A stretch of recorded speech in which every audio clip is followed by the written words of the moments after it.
Oşamdaki Norki Çapan 19 koydu faaliyet kılmayınca mı? Kızıp kalmağınız. Ya kızıp kalma demiş. Biraz kızıp Oy kalsınız. siz faaliyet kılamarken nereye birini et? Yaşambazarlık, seyşambazarlık faaliyet katay.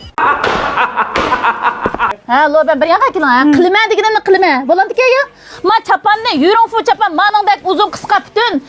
Maş kolumdakidek manandak peçet. Çapanını hazır kişi intan maskelda 39 koydu faaliyet kılma. Ay bu 39 kelgan çapa emas. Bu Ekilin talaşma ya.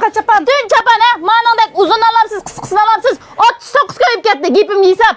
Manandak güzel çapandamsız, kence adamsız, iştandamsız, macaz ki emni numur kamğanlıqdan emni ilgınıp qalğan çapa oqşay dep qalmaң, ilgınıp qalğan kence oqşay dep qalmaң. Emni şundaq moda bittaldılık kelgen çapallar. Mening paritimde 29 koyup gitti. Onundan başqa manandak emni man yüze işten jıngda iştallar. Şayadasınız mı, bilekadasınız mı, 150 koydu aldığa işten. Mening paritimde 49 koydu faaliyet qıvatıq. Meyadi veyi olamdı, mayk olamdı, aqışta alamsız, xurmishta alamsız. Hem işlerinin en moçsunu başçazığa esip koyduk. Mening paliyetimde 49 koyup gitti. Onundan başka manandak hem de aynı vakitte 100 koydun, 150 koydun satkan manandak cinköz tatlısınız mı çıkmayın man köydünüz mü közleri.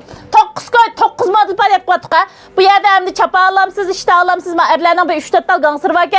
Hem başta kar koyup maç dukan kırsınız. Şıkıp özünüz oyluğun bütün kiyimlerini maç dukanı tapalaysınız. Ben kolumdaki manadaki noç süpertik ütüklerimizdeyimiz, botaylarimizdeyimiz sanaklı qağalık üçün mening paliyetimde 49 koyluq yağcılık paliyet koyduk ha. Manadaki peçet kiyimlerimizden hem biz kar koyuq 79 koyup gitti. Onundan başka ben xurum çapanның 3 xil rangdaki hem de yaş tanımaydigan 3 xil rangdaki manadaki peçet çapanlarımız 89 koyup gitti. Onundan başka manadaki kaltı Norki çapandamsız hem de tədir xurum çapanlarimizdeyimiz. Manadaki peçet şüşen moda, hazırki moda ha. Manadaki peçet çapanlarımız mening paliyetimde 99 koyup gitti. Toy olduğunda güzeldir manı qaragan manadaki peçet 3-4 dal manadaki peçet sorulluq koynaklarımız hem de yaş qızvalının tanışı olgan manadaki sorulluq koynaklarımız mening paliyetimde 99 koyup gitti. Onundan başka manadaki uzun hem de her qandaq kişilerin, her qandaq qızlarning kiyişiga intay maskelda şundaq hem de süpet olamdı. Ama uşamdaki Norki olamdı. Aş bir qatar hemmisi Norki çapan, pempi çapan, yangmal çapan hemmisi kar koyuq mening paliyetimde 129 koyup gitti. Ma dukandaki kiyim keçeklerini en tövünü 9 koy 9 modu yuqorisi 129 koygacha paliyet qatgan bolduq. Hemmisi paliyettin önümlük paydalanıp, tallap, xillap setip alsanglar boldu dostlarımız ha. Hemmisi canıq asqatqidek kiyimler dostlarımız. Paliyet vaqti olsa mush filmni qo'ygan vaqtdan boshlab birinchi ayning 4 uchib ketdi. Telefon numarangizni deb bergan bo'lsangiz. 183 99 04 65 20.